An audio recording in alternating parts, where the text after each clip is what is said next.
اذان کے 1760 حروف ہیں۔ اذان خاموشی سے سننی چاہیے۔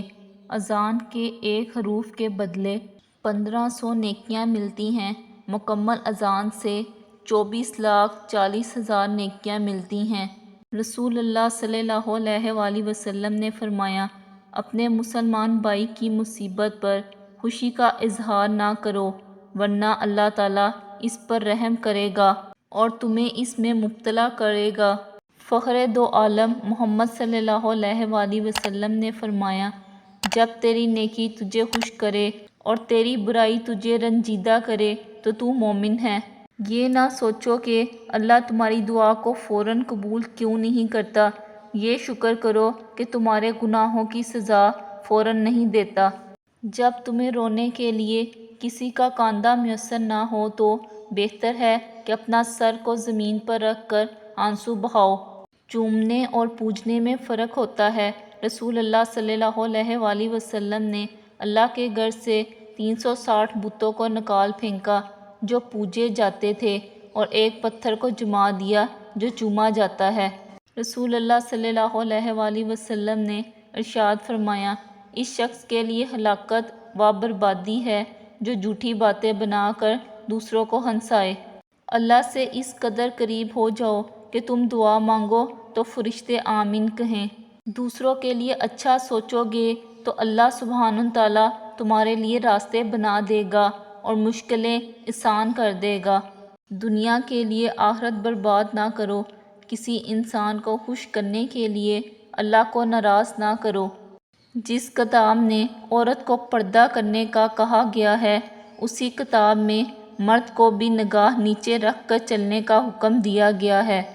رسول اللہ صلی اللہ علیہ وآلہ وسلم نے ارشاد فرمایا، نماز میں لمبا قیام کرنا موت کی تکلیف کو ہٹا دیتا ہے۔ اللہ بہتر کرے گا، یہ وہ لفظ ہیں جس سے انسان کی آدھی پریشانی دور ہو جاتی ہے۔ رسول نبی اکرم صلی اللہ علیہ وآلہ وسلم نے ارشاد فرمایا، جن لوگوں کی زبانیں ہمیشہ ذکر الہی سے تر رہتی ہیں وہ مسکراتے ہوئے جنت میں داخل ہوں گے۔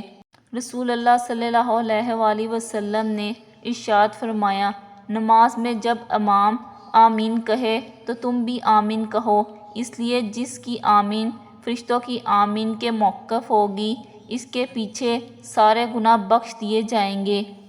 اور جب ہم انسان پر اپنا انعام کرتے ہیں تو وہ منہ پھیر لیتا ہے اور کنارہ کش ہو جاتا ہے، اور جب ہم اسے مصیبت پڑتی ہے تو لمبی بڑی چوڑی دعائیں کرنے والا بن جاتا ہے۔ رسول اللہ صلی اللہ علیہ وآلہ وسلم نے ارشاد فرمایا، تمہارے پاس دو آدمی فیصلے کے لیے آئیں تو تم پہلے کے حق میں فیصلہ نہ کرو جب تک دوسرے کی بات نہ سن لو۔ اے نبی صلی اللہ علیہ وآلہ وسلم، آپ کہہ دیجئے کہ میں اپنی ذات کے لیے بھی کسی نفع و نقصان کا اختیار نہیں رکھتا مگر جو اللہ چاہے، اور اگر میں غیب جانتا ہوتا تو اپنے لیے بہت بلائیاں جمع کر لیتا اور مجھے کوئی تکلیف نہیں پہنچتی۔ میں تو بس ڈرانے والا اور خوشخبریاں سنانے والا ہوں ان لوگوں کو جو ایماندار ہیں۔ رسول اللہ صلی اللہ علیہ وآلہ وسلم نے فرمایا، امام لوگوں کو نماز پڑھاتے ہیں، پس اگر امام نے ٹھیک نماز پڑھائی تو اس کا ثواب تمہیں ملے گا، اور اگر غلطی کی تو بھی تمہاری نماز کا ثواب تم کو ملے گا اور غلطی و وبال ان پر رہے گا۔ جس درخت کی لکڑی نرم ہوگی اس کی شاخیں زیادہ ہوں گی، بس نرم طبیعت اور نرم گفتگو بن جاؤ تاکہ تمہارے چاہنے والے زیادہ ہوں۔ ایک حدیث میں ہے، رسول اللہ صلی اللہ علیہ وآلہ وسلم فرماتے ہیں، جو میری محبت کی وجہ سے اپنے لڑکے کا نام محمد یا احمد رکھے گا، اللہ تعالیٰ باپ اور بیٹے دونوں کو بخشے گا۔ اللہ تعالیٰ قرآن مجید میں ارشاد فرماتا ہے کہ جو کچھ تمہارے پاس دنیا میں ہے وہ ایک دن ختم ہو جائے گا، اور جو عمل تم اللہ تعالیٰ کے پاس بھیج دو گے وہ ہمیشہ باقی رہے گا۔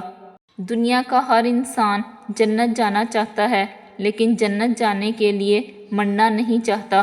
جب سماج کو عقل اور امان کی ضرورت نہیں تو رشتوں کا احترام کہاں سے آئے؟ صحیح نیت سے رشتے بناؤ، پھر دیکھنا زندگی خوشیوں سے بھر جائے گی۔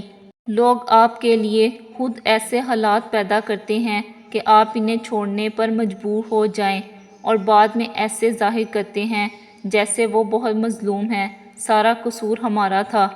چابی سے کھلا تالا بار بار کام آتا ہے، اور ہتھوڑی سے کھلا تالا دوبارہ کام نہیں آتا۔ رشتوں کے تالے غصے کے ہتھوڑے سے نہیں، محبت کی چابی سے کھولیں۔